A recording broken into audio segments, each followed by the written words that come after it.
Oui, une image vaut mille mots. Bon, c'est une expression qu'on entend souvent. Elle viendrait de Confucius apparemment. Et je dois avouer enfin, je sais qu'elle est un peu à la base là, de tout le projet, mais je dois déjà dire mon désaccord pour plusieurs raisons, mais je dirais peut-être trois raisons en particulier. La première, je trouve que ça a tendance à suggérer une sorte d'équivalence entre image et mots. Alors, je pense que c'est important de distinguer, un peu comme un taux de change, non? Comme si une image vaut 1000 mots, est-ce que deux images vaut 2000 mots, trois images, 3000 mots? Donc, je trouve que c'est un peu cette correspondance un peu dérangeante, parce que les régimes de connaissances qui sont convoqués par les images et par les mots sont, selon moi, totalement distincts. Ils peuvent se rejoindre parfois, mais ils sont en soi distincts.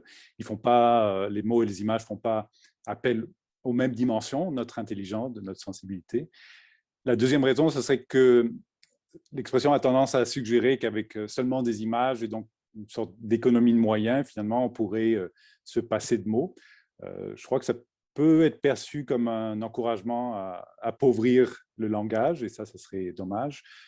Puis, troisièmement, je crois que dans le cadre de la discussion entre chercheurs en sciences humaines et chercheurs créateurs, je crois que ça crée aussi un peu une sorte d'adversité, les images contre les mots, et puis ça, je pense que c'est un peu contre-productif pour initier cette conversation.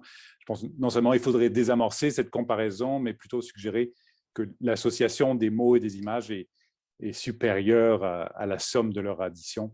Alors, je pense qu'à partir de ce constat, de dire qu'en collaborant, on va produire quelque chose de plus grand, on pourrait vraiment commencer à parler d'une véritable collaboration.